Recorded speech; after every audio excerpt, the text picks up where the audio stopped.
మోసం చేస్తున్నది ఈ రాష్ట్రంలో ఈ దేశంలో కూడా ఈ డిఎస్సి జరిగినంత అవకతవకలు మరి ఎప్పుడు జరగలేదు. నిన్న మొన్న వాళ్ళ అనుకూల పత్రికలు కావచ్చు, వాళ్ళ నాయకులు కావచ్చు మాట్లాడుతున్నారు డిఎస్సిలో స్కామ్ లేదు, కాపీ లేదు. వారి మాటలకు వారి విమర్శలకు సమాధానం చెప్తుంది కానీ అసలైన సమాధానం ఈ ప్రభుత్వం చెప్పకుండా ఎదురుదాడి చేస్తున్నది. జగన్ డిఎస్సి ఏం చేశారు పక్కన పెడితే మీరు చేసే స్కామ్ గురించి మాట్లాడుతున్నాం. అధికారం ఉన్నది మీరు, అధికారం లేని పార్టీ గురించి మీరేం మాట్లాడతారు? అధికారం ఉన్న పార్టీ ఒక జవాబుదారీగా ప్రతిపక్ష విమర్శలకు సమాధానం చెప్పాలి కానీ మీరేం చేశారని మాట్లాడితే రాజకీయాల్లో కానీ ప్రజల్లో కానీ చులకన భావన ఏర్పడతారు తప్ప మీ ఎక్కడా కూడా మీ నిజాయితీ నిరూపించుకోవాలని ఆతృతగానే మీకు లేదు. ఏదో విధంగా మా పైన బురద కొలుతున్నారు అని చెప్పి మేము కూడా బురద కొలుతామనే విధంగా మాట్లాడుతున్నారు. కానీ నిన్న ఈ రోజు ఒక పత్రికలు రాశారు, కాపీ లేదు, ఏమీ లేదు, పూర్తిగా వైసీపీ ఆంధ్రప్రదేశ్ వచ్చినప్పుడు ఒక మహారాజులా మీరు ఏ విధంగా పోరారు? రాజకీయాలలో పాతకాలంలో రాజులు ఉన్నారు, రాజులు దాని కింద మంత్రులు రాజుగారిని ఎప్పుడు పొగుడుతూ ఉంటారు అనమాట. ఎందుకంటే రాజుగా ఆ కాలంలో రాజు పొగడతాం అంటే రాజుగా ఆనందంగా ఉండేది. నిన్న ఈ ప్రజాస్వామ్యంలో కూడా ఒక ప్రధానమంత్రిని, ఒక ముఖ్యమంత్రి కావచ్చు, మరో ఉప ముఖ్యమంత్రి కావచ్చు, వాళ్ళ తనయుడు కావచ్చు, పాత రాజుల కాలంలో చూసిన విధంగా ఈ రోజు మన భోగాపురంలో అయితే కన్నా ఆ విధంగా ఒకరికి మించి ఒకరు పౌరతం చేశారు. మీకు అంత ధైర్యం ఉంది కదా, అధికారంలో ఉండేది మీ కుటుంబ ప్రభుత్వమే కదా, మీ ఎన్డీఏ ప్రభుత్వమే కదా, మీ మోడీనే కదా, మరి ఎందుకు సిబిఐ విచారణకు మీరు అడగడం లేదు? మీరు అంత నిజాయితీమంతులు, మీ డిఎస్సి పైన మీకు అంత నమ్మకం ఉంటే మీరు ఎందుకు డిఎస్సి పైన సిబిఐ విచారణ లేకుంటే సిట్టింగ్ జడ్జితో కానీ విచారణ జరిపించడానికి మీరు ఎందుకు ధైర్యం చేయడం లేదు? హైకోర్టు కొట్టేసింది కానీ చంద్రబాబు నాయుడు మాట్లాడతారు. కోర్టు ఏం కొట్టేసింది? విచారణ ఏదైతే వేసినారో పిల్లలు వేసినారో ఆ పిల్లలు సరి చేసుకోండి, విచారణ అర్హత లేదని చెప్పలేదు, ఎవరు బాధ్యత లేదు. ఈ డిఎస్సి అన్ని కరెక్ట్ గా ఉన్నాయని హైకోర్టు చెప్పలేదు, ఎవరు చెప్పలేదు. కేవలం మీరు వేసిన పిల్లలు సరి చేసుకుని ఏమని చెప్తే దాన్ని కూడా అబద్ధాల ముఖ్యమంత్రి అసత్యాల ప్రచారం చేసి నిత్యం సత్యదూరమైన మాటలతో ఏదో విధంగా ఈ డిఎస్సి కుంభకోణం నుంచి తన కొడుకుని తన దగ్గర ఉన్న సీఎం కార్యాలయం ఉన్న అధికారులను బయటపడేసుకోవాలని చెప్పి ఈ రోజు ముఖ్యమంత్రి తపన పడుతున్నారు. వాస్తవానికి అయితే గత ఎన్నికల్లో ఊరు తిరిగే చంద్రబాబు నాయుడు గారు వాళ్ళ కొడుకు 2 లక్షల ఉద్యోగాలు సృష్టిస్తాం, లేని పక్షంలో నిరుద్యోగ భృతి 3,000 రూపాయలు ఇస్తాం అని చెప్పి ఇంటింటికి తిరిగినారు. ఊరు మీటింగ్లు పెట్టారు, ఇంటింటికి కవర్ పత్రాలు పెంచారు, అధికారంలోకి వచ్చారు. ఈ రోజు నిరుద్యోగ భృతి అనే మాట మాట్లాడాలంటే కూడా వాళ్ళ నోట్లు రావడం లేదు. కనీసం నిరుద్యోగ భృతి పక్కన పెడితే సరే పదం కూడా వాళ్ళు ఎత్తడం లేదు. ఇరుక వాళ్ళ మీటింగ్ లో మీరు చూస్తే కన్నా ఏ మీటింగ్ లో అయినా సరే ఎక్కడైనా సరే ఈ 2 సంవత్సరాల కాలంలో సూపర్ 6 అనే పదం వాళ్ళు ఎత్తారా? ఎత్తలేదు. ఎందుకంటే అధికారంలో ఉన్న సూపర్ 6 వాళ్ళు ఇచ్చిన హామీని ప్రజలు గుర్తు చేస్తే ప్రజలు రోడ్లపైకి వస్తారు, ప్రజలు తిరుగుబాటు చేస్తారు అన్న వాళ్ళకి ఒక భయం. చంద్రబాబు నాయుడు గారికి తన 40 సంవత్సరాల రాజకీయ జీవితంలో ఒక అసత్యాలని మాయ మాటలని అరచేతిలో స్వర్గాన్ని చూపిస్తూ ప్రజలకు మోసం చేస్తూ తన అనుకూలంగా ఉండే మీడియా ద్వారా ప్రచారం చేసుకున్న తప్ప ఏ రోజు కూడా వాస్తవానికి దగ్గర కావచ్చు, నిజాలకు దగ్గర కావచ్చు మాట్లాడే సాహసం చంద్రబాబు నాయుడు గారు చేయలేదు.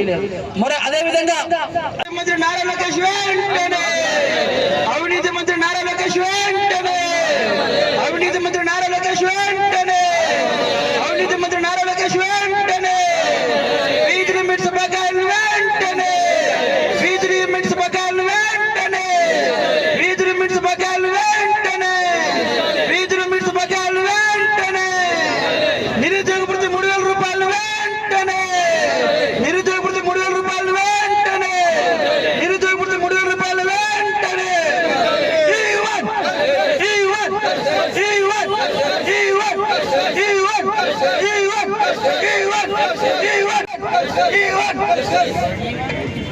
పిల్లలకి ఏదైతే చదువు కోసం ఫీజు రియంబర్స్మెంట్ కాలేజీలో ఫీజులు కట్టగలేక వాళ్ళు ఎగ్జామ్స్ దగ్గర పడినాయి, వాళ్ళ ఎగ్జామ్స్ రాయాలనే ఇది కూడా లేకుండా వాళ్ళకి కష్టాలు చేసి ఈరోజు ఫీజు రిమెంట్ కూడా డిఎస్సిలో అవకతవకలు జరిగినాయో నారా లోకేష్ ఛాంబర్లో ఏదైతే డిఎస్సి మీద అలాగే స్పోర్ట్స్ కోటాలో ఏదైతే ఉద్యోగాలు ఇచ్చినారో అవన్నీ కూడా అవినీతిమయం. ఎవరైతే డిఎస్సిలో కాల్ లెటర్లు వచ్చినారో వాళ్ళకి జాబులు ఇవ్వకుండా, ఎవరైతే డబ్బులు ఇచ్చినారో వాళ్ళకి జాబులు ఇచ్చి వాళ్ళ జీవితాలను నాశనం చేసినారో అలాంటి నాయకుల్లా మనం ఎంచుకుంది ప్రజలే బుద్ధి చెప్తారని, నారా లోకేష్ వెంటనే రాజీనామా చేయాలని ఈ సభాముఖంగా తెలుపుకుంటూ, అలాగే ఏదైతే మన జిల్లా ఉండాలో ఆ జిల్లా కూడా ఇక్కడి నుంచి తరలించేసి మన రాయచూడి ఏమన్నా పాపం చేసిందో ఏదో ఈ కుటుంబ ప్రభుత్వానికి మా జిల్లా ఏదైతే శ్రీకాంత్ రెడ్డి గారు గతంలో రాయచూడి జిల్లాని అడక్కపోయినా రెవెన్యూ డివిజన్ కూడా లేకుండా ఉండేది, ఒక ఆర్టీఓ అలాగే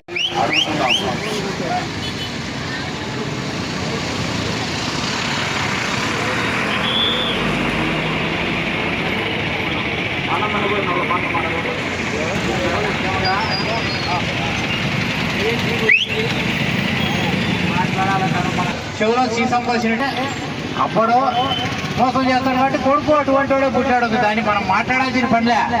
మనము మన ప్రజలు మూర్ఖులంతే. మోసం చేస్తానంటే మళ్ళా ఏదో విధంగా మోసం చేస్తాడు. అధికారం లేకొచ్చేది మోసం చేసి వచ్చేది. ఇప్పుడు డిఎస్సి లీక్ వాళ్ళు చేసేది మోసం కాబట్టి అది కూడా లీకే చేస్తారు. దాన్ని మనం తప్పులు కొట్టాల్సిన పనిలే. అతని పని అది. పాము ఉంది, పాము కలుస్తుంది, దాన్ని పాము పాలు పోసినంటే మంది తప్పు, దాని స్వభావం అది. అందరికీ నమస్కారం. నమస్తే నమస్తే. మన రామాపురం జెడ్పీటీసీ వెంకటరమణ 4 మాటలు మాట్లాడాల్సిందిగా కోరుకుంటున్నాం.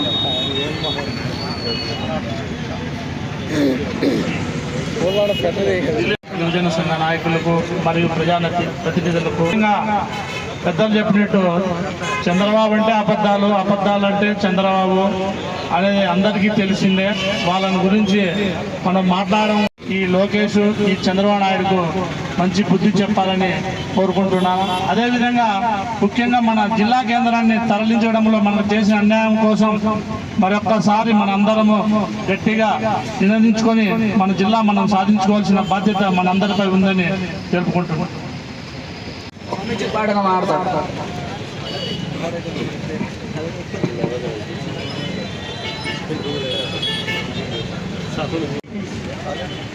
2025వ సంవత్సరం స్కాన్ సంబంధించినటువంటి పరిస్థితుల్లో గౌరవ మాజీ ముఖ్యమంత్రి వర్యులు వైఎస్ జగన్మోహన్ రెడ్డి గారి ఆదేశాల మేరకు, అలాగే రాయచోటి మాజీ శాసనసభ్యులు గౌరవనీయులు పెద్దలు శ్రీకాంత్ రెడ్డి గారి ఆదేశాల మేరకు 3 రోజులు రిలే నిరాధ్యక్ష రోజువారీ ఇక్కడ కూర్చొని యువత అనునిత్యం ఉదయం 9 గంటల నుంచి సాయంత్రం 5 గంటల వరకు మధ్యాహ్నం లంచ్ చేయకుండా నిరుద్యోగులు వాళ్ళు ఎంత కష్టం పడతారో ఒకసారి ఆలోచించమని చెప్పి ఈ కూటమి ప్రభుత్వ నాయకులను మేము హెచ్చరిస్తున్నాం. అయ్యా, చదువుకున్నటువంటి వాళ్ళు ఫ్యామిలీని వదిలిపెట్టి ఈరోజు నీతి నిజాయితీగా ప్రభుత్వంపై దృష్టి పెట్టి ఎగ్జామ్ రాస్తే ఇలాంటి పరిస్థితులు వస్తాయని చెప్పి ఏ రోజు అనుకోలేనటువంటి రోజు ఈ రోజు కూటమి ప్రభుత్వం ఏం చేసింది తెలుసా? ఒకసారి వాళ్ళను మోసం చేయడం సాధ్యం అవుతుందా కాదా అనేది ప్రతి ఒక్కరికి తెలుసు. అయ్యా, ఈరోజు ఈ కూటమి ప్రభుత్వంలో అవినీతి చంద్రబాబు నాయుడు గారు ఆ రోజు చెప్పారే, ఈ రోజు నిరుద్యోగ వృత్తి ఏమైపోయింది? అధికారంలో మీరే కూర్చున్నారే, మాయ మాటలు చెప్పి మోసగించి నువ్వు రాష్ట్ర ప్రజలను 5 కోట్ల ఆందోళన మోసం చేసావా లేదా? గట్టిగా వైసీపీ తరఫున నుంచి గట్టిగా అడుగుతున్నాం. సమాధానం చెప్పాల్సినటువంటి అవసరం ఎంతైనా ఉంది. ఇలాంటి మోసగాళ్లకు ప్రజలందరూ చూస్తూ ఉన్నారు. అంతేకాకుండా రాయచోటి నియోజకవర్గం మొన్న చెప్పాను నేను, అయ్యా కడప జిల్లాలో అంతర్భాగ భాగమైనటువంటి రాయచోటి నియోజకవర్గం ఎడారి ప్రాంతం సాగునీరు లేదునటువంటి ప్రాంతాన్ని ఆ ఏరియా పోతే రేగడ భూములు ఆ నాయకుడు మన రాయచోటి నియోజకవర్గంలో శ్రీకాంత్ రెడ్డి అనునిత్యం ఈ రోజు ఓటమి చెందిన మరుక్షణమే రాయచోటి గడ్డపై బయటికి వెళ్ళిపోలేదయా. రాయచోటి గడ్డపై ప్రజల కోసం అనునిత్యం పోరాడి ఈ నియోజకవర్గం కోసం నేను మళ్ళీ వస్తా, మీకందరికి తోడుగా ఉంటా, మన సమస్యలను తీరుస్తా అన్నటువంటి మన నాయకుడు శ్రీకాంత్ రెడ్డి గారు అని చెప్పి ఎటువంటి స్టేట్మెంట్ కూడా ఇవ్వలేని దుస్థితిలో వారు ఉన్నారంటే ఈరోజు మన సెంట్రల్ లో నీట్ పరీక్ష దాంట్లో కూడా ఒక సెంట్రల్ మినిస్టర్ రాజీనామా చేయడం జరిగింది. అదే కూటమి ప్రభుత్వంలో భాగమైనటువంటి ఈ తెలుగుదేశం విద్యాశాఖ మంత్రి అయినటువంటి నారా లోకేష్ ఇంతవరకు రాజీనామా చేయకపోవడం సిగ్గుచేటు. ఖచ్చితంగా వారు రాజీనామా చేయాలని చెప్పి డిమాండ్ చేస్తూ రాష్ట్ర వ్యాప్తంగా జరుపుతున్న ధర్నాలకు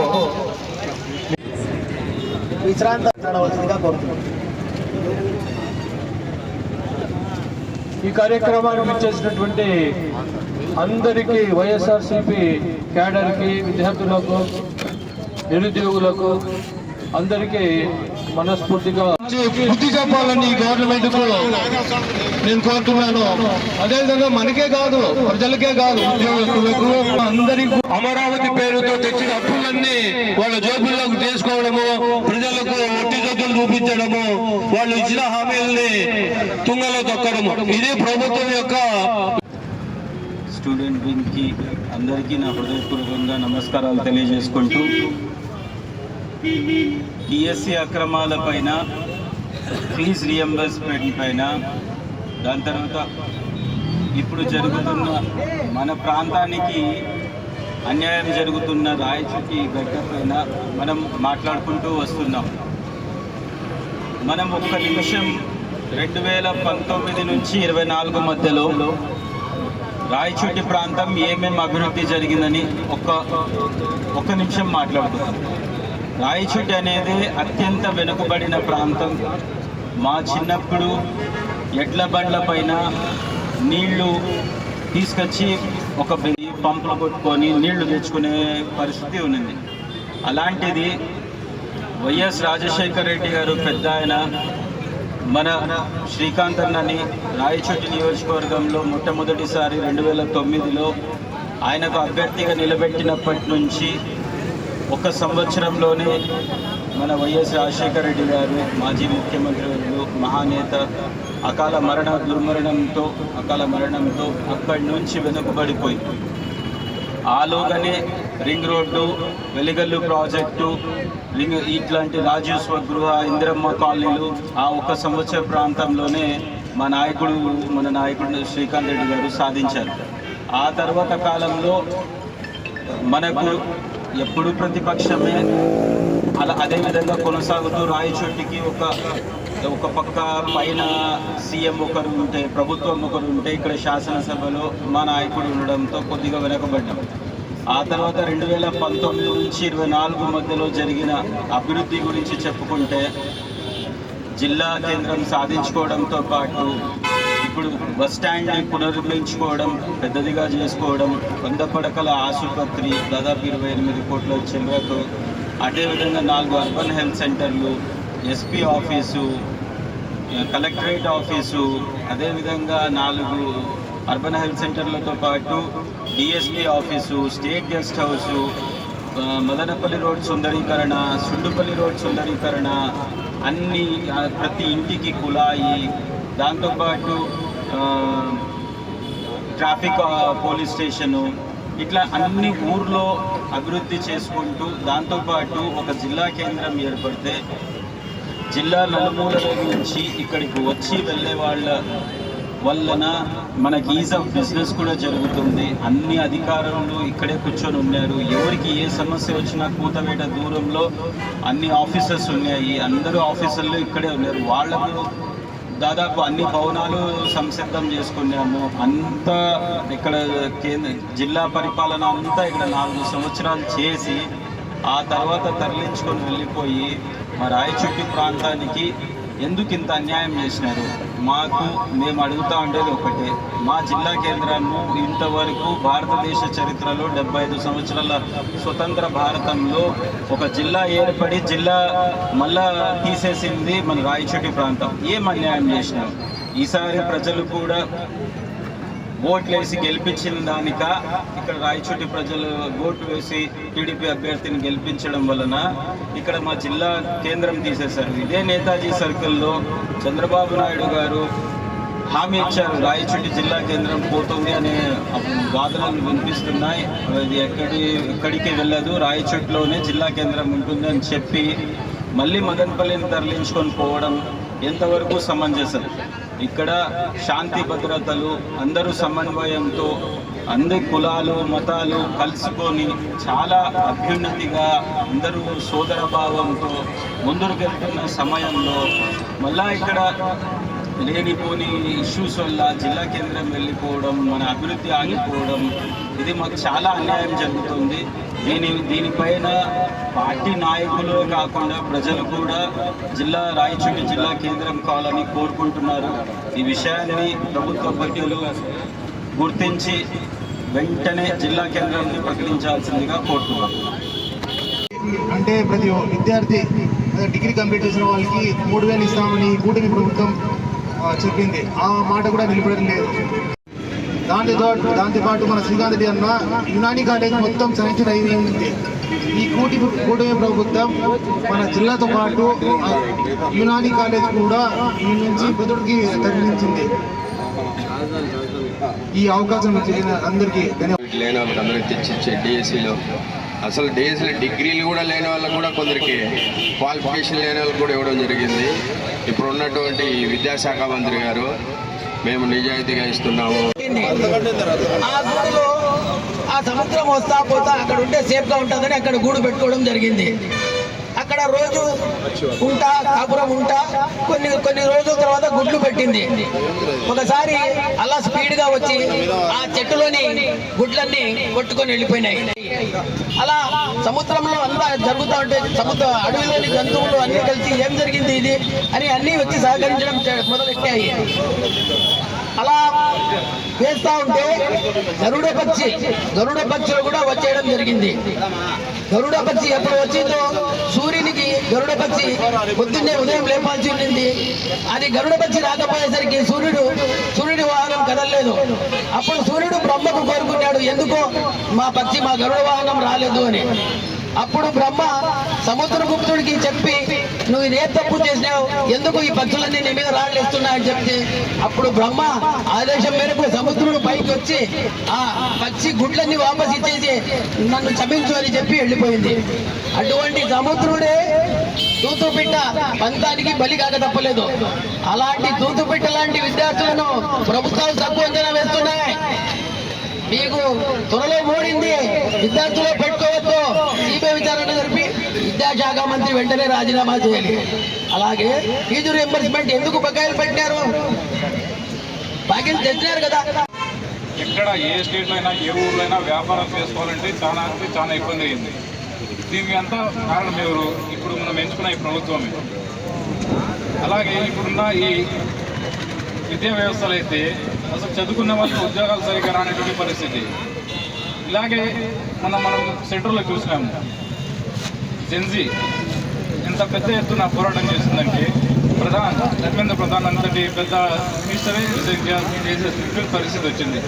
అలాగే ఇక్కడ జరిగిన డిఎస్సి అవినీతిలో కోరుకున్నది ఒకటే, మనకు సిబిఐ ఎంక్వైరీ జరగాలి, నిక్షిప్తపాతంగా జరగాలి. ఎందుకంటే దీంట్లో ఎన్ని అవకతవకలు జరిగినాయి ఎవరికి ఏం అర్థం కానటువంటి పరిస్థితి. చదువుకున్న వాళ్ళకైతే ఉద్యోగాలు రావట్లేదు, ఎవరు పేకాట ఆడిన వాళ్ళకి ఉద్యోగాలు ఇచ్చేటువంటి పరిస్థితి. ఇంత దారుణమైన పరిస్థితి మన స్టేట్లో ఇప్పుడు ఏ ప్రభుత్వం కూడా చూడలేదు. పార్టీ చైర్మన్ ఫయాజ్ గారు, పట్టణ అధ్యక్షులు నవాజ్ గారు, మరియు ముఖ్యంగా మన జిల్లా విద్యార్థి విభాగ అధ్యక్షులు, పాత్రికేయులకు అందరికీ నా హృదయపూర్వక నమస్కారాలు. ఈరోజు రాష్ట్రం మొత్తం మీద కూడా ఏ పట్టణంలో చూసినా ఏ నియోజకవర్గంలో చూసినా కూడా ఒకటే పిలుపునిచ్చి రాష్ట్రంలో యువతకు కానీ అందరికీ జరిగిన మోసం పైన ఈ ధర్నాలు జరుగుతున్నాయి. డిఎస్సి స్కామ్ సిబిఐ విచారణ చేపట్టాలని, తర్వాత ఇచ్చిన హామీలు అన్ని కూడా ఎగరగొట్టిన ప్రభుత్వం మీద వ్యతిరేకతతో ఈరోజు ధర్నాలు చేస్తూ ముఖ్యంగా డిఎస్సి స్కామ్ మీద మన రాష్ట్ర విద్యాశాఖ మంత్రి నారా లోకేష్ ఖచ్చితంగా రాజీనామా చేయాలని చెప్పి జరుగుతున్నటువంటి దీక్షలు ఇప్పటికీ ఈ రాష్ట్ర ప్రభుత్వానికి కంటికి కనపడకుండా పోవడం, దీని మీద ఎటువంటి స్టేట్మెంట్ కూడా ఇవ్వలేని దుస్థితిలో వారు ఉన్నారంటే, ఈరోజు మన సెంట్రల్లో నీట్ పరీక్ష దాంట్లో కూడా ఒక సెంట్రల్ మినిస్టర్ రాజీనామా చేయడం జరిగింది. అదే కూటమి ప్రభుత్వంలో భాగమైనటువంటి ఈ తెలుగుదేశం విద్యాశాఖ మంత్రి అయినటువంటి నారా లోకేష్ ఇంతవరకు రాజీనామా చేయకపోవడం సిగ్గుచేటు. ఖచ్చితంగా వారు రాజీనామా చేయాలని చెప్పి డిమాండ్ చేస్తూ రాష్ట్ర వ్యాప్తంగా జరుపుతున్న ధర్నాలకు, నిరాహార దీక్షలకు అందరం మద్దతు తెలుపుతూ, అందరం సంఘీభావం తెలుపుతూ ముందుకు సాగుతూ పోవాలని చెప్పి కోరుకుంటున్నాను.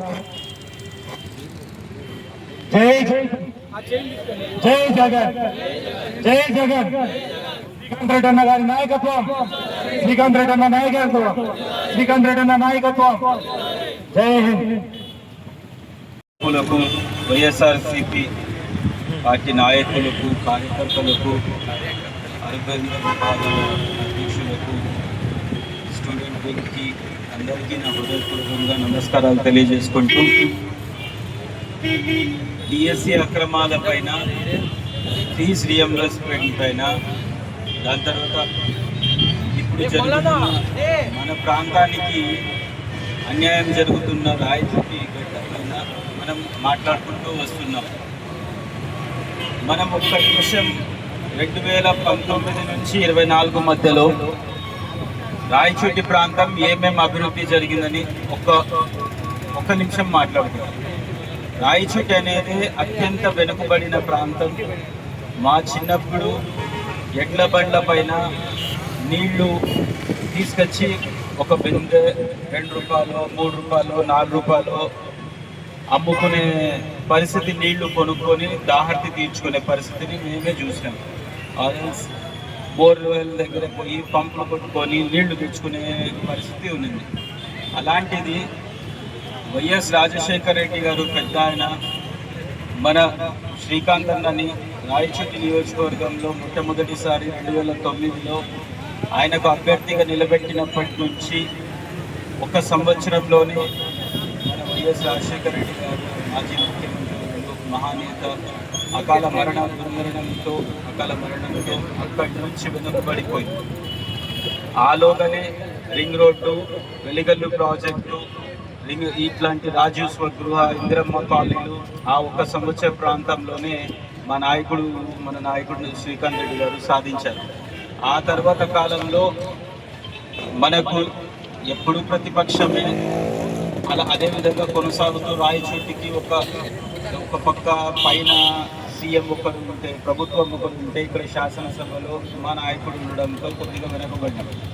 ఆ తర్వాత 2019 నుంచి 24 మధ్యలో జరిగిన అభివృద్ధి గురించి చెప్పుకుంటే, జిల్లా కేంద్రం సాధించుకోవడంతో పాటు ఇప్పుడు బస్టాండ్ని పునర్నిర్మించుకోవడం, పెద్దదిగా చేసుకోవడం, 100 పడకల ఆసుపత్రి, దాదాపు 28 కోట్ల చిల్లరతో, అదేవిధంగా 4 అర్బన్ హెల్త్ సెంటర్లు, ఎస్పీ ఆఫీసు, కలెక్టరేట్ ఆఫీసు, అదేవిధంగా 4 అర్బన్ హెల్త్ సెంటర్లతో పాటు DSP office, state guest house, Madanapalle road సుందరీకరణ, సుండుపల్లి రోడ్ సుందరీకరణ, అన్ని ప్రతి ఇంటికి కుళాయి, దాంతోపాటు ట్రాఫిక్ పోలీస్ స్టేషను, ఇట్లా అన్ని ఊర్లో అభివృద్ధి చేసుకుంటూ, దాంతోపాటు ఒక జిల్లా కేంద్రం ఏర్పడితే జిల్లా నలుమూల నుంచి ఇక్కడికి వచ్చి వెళ్ళే వాళ్ళ వలన మనకి ఈజ్ ఆఫ్ బిజినెస్ కూడా జరుగుతుంది. అన్ని అధికారులు ఇక్కడే కూర్చొని ఉంటారు. ఎవరికి ఏ సమస్య వచ్చినా కూతవేట దూరంలో అన్ని ఆఫీసర్స్ ఉన్నాయి. అందరూ ఆఫీసర్లు ఇక్కడే ఉన్నారు. వాళ్లకు దాదాపు అన్ని భవనాలు సంసిద్ధం చేసుకున్నాము. అంతా ఇక్కడ జిల్లా పరిపాలన అంతా ఇక్కడ 4 సంవత్సరాలు చేసి ఆ తర్వాత తరలించుకొని వెళ్ళిపోయి రాయచోటి ప్రాంతానికి ఎందుకు ఇంత అన్యాయం చేసినారు? మేము అడుగుతా ఉండేది ఒకటి, మా జిల్లా కేంద్రము ఇంతవరకు భారతదేశ చరిత్రలో 75 సంవత్సరాల స్వతంత్ర భారతంలో ఒక జిల్లా ఏర్పడి జిల్లా మళ్ళా తీసేసింది మన రాయచోటి ప్రాంతం. ఏం అన్యాయం చేసినారు? ఈసారి ప్రజలు కూడా ఓట్లేసి గెలిపించిన దానిక ఇక్కడ రాయచోటి ప్రజలు ఓట్లు వేసి టీడీపీ అభ్యర్థిని గెలిపించడం వలన ఇక్కడ మా జిల్లా కేంద్రం తీసేశారు. ఇదే నేతాజీ సర్కిల్లో చంద్రబాబు నాయుడు గారు హామీ ఇచ్చారు, రాయచోటి జిల్లా కేంద్రం పోతుంది అని వాదనలు వినిపిస్తున్నాయి. అది ఎక్కడికి వెళ్ళదు, రాయచోటిలోనే జిల్లా కేంద్రం ఉంటుందని చెప్పి మళ్ళీ మదనపల్లిని తరలించుకొని పోవడం ఎంతవరకు సమంజసం? ఇక్కడ శాంతి భద్రతలు అందరూ సమన్వయంతో అన్ని కులాలు మతాలు కలుసుకొని చాలా అత్యున్నతిగా అందరూ సోదర భావంతో ముందుకు వెళ్తున్న సమయంలో మళ్ళా ఇక్కడ లేనిపోని ఇష్యూస్ వల్ల జిల్లా కేంద్రం వెళ్ళిపోవడం, మన అభివృద్ధి ఆగిపోవడం, ఇది మాకు చాలా అన్యాయం జరుగుతుంది. దీనిపైన పార్టీ నాయకులే కాకుండా ప్రజలు కూడా రాయచోటి జిల్లా కేంద్రం కావాలని కోరుకుంటున్నారు. ఈ విషయాన్ని ప్రభుత్వ పెద్దలు గుర్తించి వెంటనే జిల్లా కేంద్రాన్ని ప్రకటించాల్సిందిగా కోరుతున్నాం. సూపర్ 6 ఏం చేయకుండానే చేసేసినారు. అన్ని మాటలు మీ నోట్లోనే, అన్ని రాతలు మీ పేపర్లలోనే, అన్ని చెప్పుళ్ళు మీ టీవీల్లోనేనా? ప్రజలు అనేవాళ్ళు ఉన్నారా లేదా? కనీసం ఇప్పుడు ఈ సమస్య విద్యార్థుల సమస్య దేశానికి మొత్తానికి, ఈ సమస్య తీవ్రత తెలుగుదేశం ముఖ్యమంత్రి గారికి అర్థం కావడం లేదు. ఇది ఎట్లాంటిదంటే ఒక సముద్రం ఒడ్డున ఒక చెట్టు వంగి ఉండింది, అక్కడ ఒక తీతు పిట్ట తన గూడు పెట్టింది. ఆ గూడు ఈరోజు మనం చూస్తున్నాము, రాష్ట్రంలో ప్రతి ఒక్క రంగంలో అన్యాయమే. వైద్య రంగం కానీ, వ్యవసాయ రంగం కానీ, విద్యారంగం కానీ, ప్రతి ఒక్కటి వ్యాపార రంగం. అసలు వ్యాపారంలో ఎక్కడ ఏ స్టేట్లో అయినా ఏ ఊళ్ళో అయినా వ్యాపారం చేసుకోవాలంటే చాలా ఇబ్బంది అయింది. దీనికి అంతా కారణం ఎవరు? ఇప్పుడు మనం ఎంచుకున్న ఈ ప్రభుత్వమే. అలాగే ఇప్పుడున్న ఈ విద్యా వ్యవస్థలు అయితే అసలు చదువుకునే వాళ్ళకి ఉద్యోగాలు సరిగ్గా రానటువంటి పరిస్థితి. ఇలాగే మనం సెంటర్లో చూసినాము, జెన్జీ ఎంత పెద్ద ఎత్తున పోరాటం చేసిందంటే ధర్మేంద్ర ప్రధాన్ అంతటి పెద్ద మినిస్టరే రిజైన్ చేసే పరిస్థితి వచ్చింది. అలాగే ఇక్కడ జరిగిన డిఎస్సి అవినీతిలో మేము కోరుకున్నది ఒకటే, మనకు సిబిఐ ఎంక్వైరీ జరగాలి, నిష్పక్షపాతంగా జరగాలి. ఎందుకంటే దీంట్లో ఎన్ని అవకతవకలు జరిగినాయి ఎవరికి ఏం అర్థం కానటువంటి పరిస్థితి.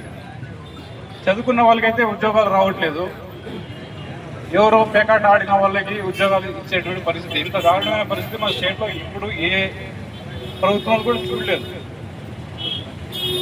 అలాంటివి మనం ఈరోజు ఇక్కడ నిరసన వ్యక్తం చేస్తాం. ఇక్కడనే కాదు, ప్రతి ఒక్క జిల్లాలో ప్రతి ఒక్క నియోజకవర్గ కేంద్రంలో ఇంకా పెద్ద ఎత్తున నిరసన తెలియజేసి ఇప్పుడున్న ఈ ఎడ్యుకేషన్ మినిస్టర్ నారా లోకేష్ గారికి వెంటనే రాజీనామా చేయాలని చెప్పి మేము పెద్ద ఎత్తున డిమాండ్ చేసి చెప్తున్నాం. ఈ అవకాశం ఇచ్చినందుకు ధన్యవాదాలు. ఏమీ లేదు, పూర్తిగా వైఎస్ఆర్ కాంగ్రెస్ పార్టీ పూర్తిగా అసత్య ప్రచారాలు చేస్తున్నదని. సరేనయ్యా, మీకు అంత ధైర్యం, మీకు అంత విశ్వాసం, మీకు మీ పరీక్ష పైన అంత నమ్మకం ఉంటే కేంద్రంలో ఉండేది కూడా మీ డబుల్ ఇంజిన్ సర్కారే కదా, మీ మోడీ గారే కదా. మొన్న మోడీ గారు ఆంధ్రప్రదేశ్కి వచ్చినప్పుడు ఒక మహారాజుగా మీరు ఏ విధంగా పొగిడారు? రాజకీయాలలో పాతకాలంలో రాజులు ఉన్నారు, రాజులు దాని కింద మంత్రులు రాజుగారిని ఎప్పుడు పొగుడుతూ ఉంటారు అనమాట. ఎందుకంటే రాజుగా ఆ కాలంలో రాజులు పొగుడతామంటే రాజుగా ఆనందంగా ఉండేది. నిన్న ఈ ప్రజాస్వామ్యంలో కూడా ఒక ప్రధానమంత్రిని, ఒక ముఖ్యమంత్రి కావచ్చు, మరో ఉప ముఖ్యమంత్రి కావచ్చు, వాళ్ళ తనయుడు కావచ్చు, పాత రాజుల కాలంలో చూసిన విధంగా ఈ రోజు మన భోగాపురంలో అయితే కన్నా ఆ విధంగా ఒకరికి మించి ఒక పోరాటం చేశారు. మీకు అంత ధైర్యం ఉంది కదా, అధికారం అనేది మీ కుటుంబ ప్రభుత్వమే కదా, మీ ఎన్డీఏ ప్రభుత్వమే కదా, మీ మోడీనే కదా, మరి ఎందుకు సిబిఐ విచారణకు మీరు అడగడం లేదు? మీరు అంత నిజాయితీ మంత్రులు, మీ డిఎస్సీ పైన మీకు అంత నమ్మకం ఉంటే మీరు ఎందుకు డిఎస్సీ పైన సిబిఐ విచారణ లేకుంటే సిట్టింగ్ జడ్జితో కానీ విచారణ జరిపించడానికి మీరు ఎందుకు ధైర్యం చేయడం లేదు? హైకోర్టు కొట్టేసింది కానీ చంద్రబాబు నాయుడు మారుతారు. కోర్టు ఏం కొట్టేసింది? విచారణ ఏదైతే వేసినారో పిల్లలు వేసినారో ఆ పిల్లలు సరి చేసుకోండి, విచారణ అర్హత లేదని చెప్పలేదు, ఎవరు బాధ్యత లేదు. ఈ డిఎస్సీ అన్ని కరెక్ట్ గా ఉన్నాయని హైకోర్టు చెప్పలేదు, ఎవరు చెప్పలేదు.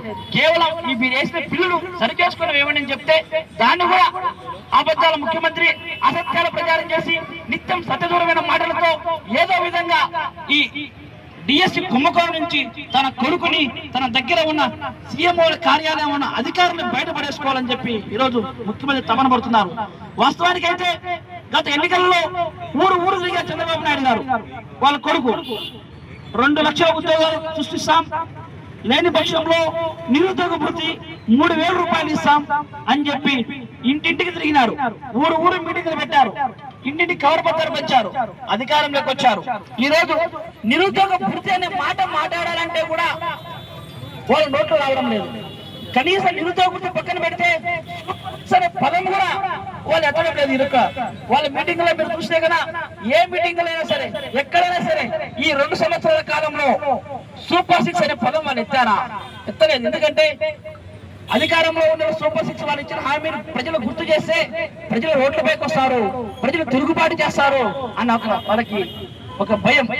చంద్రబాబు నాయుడు గారికి తన 40 సంవత్సరాల రాజకీయ జీవితంలో ఒక అసత్యాలని మాయ మాటలని అరచేతిలో స్వర్గాన్ని చూపిస్తూ ప్రజలకు మోసం చేస్తూ తన అనుకూలంగా ఉండే మీడియా ద్వారా ప్రచారం చేసుకున్న తప్ప ఏ రోజు కూడా వాస్తవానికి దగ్గర కావచ్చు, నిజాలకు దగ్గర కావచ్చు మాట్లాడే సాహసం చంద్రబాబు నాయుడు గారు చేయలేదు.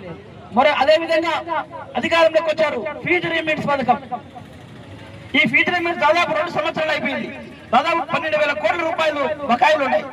కానీ ఈ రోజు ఆ బకాయిలు చెల్లించడానికి ఈరోజు బ్రహ్మాండంగా వైఎస్ఆర్సీపీ ఆధ్వర్యంలో డిఎస్సి పైన జరిగిన అక్రమాలకు, ఉద్యోగాలు రాని ఎవరైతే పరీక్ష రాసి ఉద్యోగాలు రాక బాధపడుతున్న వ్యక్తులకు అండగా నిలబడేదానికోసం వైఎస్ఆర్సీపీ పార్టీ ఈరోజు చేపట్టిన ఈ ధర్నా కార్యక్రమాన్ని, అలాగే ప్రజలకు తెలియజేసే కార్యక్రమాన్ని ఈరోజు ఇక్కడ ప్రారంభించడం జరిగింది. ప్రారంభించి ఇప్పుడు 3వ రోజు కూడా జరుగుతూ ఉంది. రేపు మొన్నాడు దీనిపైన ర్యాలీ కూడా ఉంటుంది. కాబట్టి ఈరోజు ముఖ్యంగా తెలియజేసేది ఏంటంటే, ఈ అక్రమాలపైన విచారణ లోకేష్ ఎదుర్కోవాల్సిన సమయం ఆసన్నమైంది. ఎటువంటి పరిస్థితుల్లో ఈ అక్రమాలపైన ఆయన ఆరోపణలు ఎదుర్కొంటున్నాడు కాబట్టి విచారణ చేయించుకొని సచిల్లుడుగా బయటపడాలా. బయటపడితే తప్పనిచ్చి యువతలో ఆత్మవిశ్వాసం పెరగదు. భవిష్యత్తులో ఉద్యోగాల కోసం ఎవరైతే పరీక్షలు రాస్తుంటారో వాళ్ళందరికీ ఒకటే ఒక సందేశం ఈ ప్రభుత్వం ఇస్తూ ఉంది. ఈరోజు మీరు ఎన్ని ఉద్యోగాలు రాసినా మీకు ఉద్యోగాలు రావు, మేము ఉద్యోగాలు అమ్ముకునే పరిస్థితిలో ఉన్నాం కాబట్టి మీరు రాసినా ఏం ప్రయోజనం లేదనే ఒక సందేశాన్ని ఇచ్చే పరిస్థితి ఈరోజు ఉంది. కాబట్టి దీని నుంచి ఈ ప్రభుత్వం బయటపడాలంటే లోకేష్ రాజీనామా చేయాలి. ఆయన పనితీరును కూడా మెరుగుపరుచుకోవాలి. 2 సంవత్సరాలుగా ఈరోజు విద్యాశాఖ మంత్రిగా ఒక పక్క ఉండి ఫీజు రీయింబర్స్మెంట్ను కూడా చేయలేని స్థాయిలో ఆయన ఉన్నాడంటే ఈ గొప్పలు చెప్పుకొని ఎంతకాలం బతుకుతారయ్యా మీరు కూడా ఆలోచన చేయండి. నిరుద్యోగ భృతి ఈరోజుకి ఇవ్వలేదు, ఫీజు రీయింబర్స్మెంట్ ఇవ్వలేదు. ఓ పక్క ఎవరైతే పరీక్షలు రాసినారో వాళ్ళు తీవ్ర నిరాశతో ఉన్నారు ఈరోజు. ఇవన్నీ కూడా మీరు తక్షణమే దీనిపైన చర్యలు తీసుకోవాలా. ఈ చర్యలు తీసుకునేంత వరకు కూడా వైఎస్ఆర్సీపీ మీ వెంట పడుతుంది. ఎలాంటి మీరు ఏ రకమైన కేసులు పెట్టినా ఏం పెట్టినా కూడా ఎవరు బెదిరే వాళ్ళు లేరు. ఇక్కడ మేము ప్రజా పోరాటం చేస్తాం, యువతకు అండగా నిలుస్తాం. భవిష్యత్తులో ఎవరైనా పరీక్షలు రాసే వాళ్ళకి అందరికీ అండగా నిలుస్తాం. చదువుకున్న విద్యార్థులకు అండగా నిలిచే దానికోసమే ఈ ప్రజా ఉద్యమం చేపట్టామని చెప్పి కూడా ఈ సందర్భంగా తెలియజేస్తాం.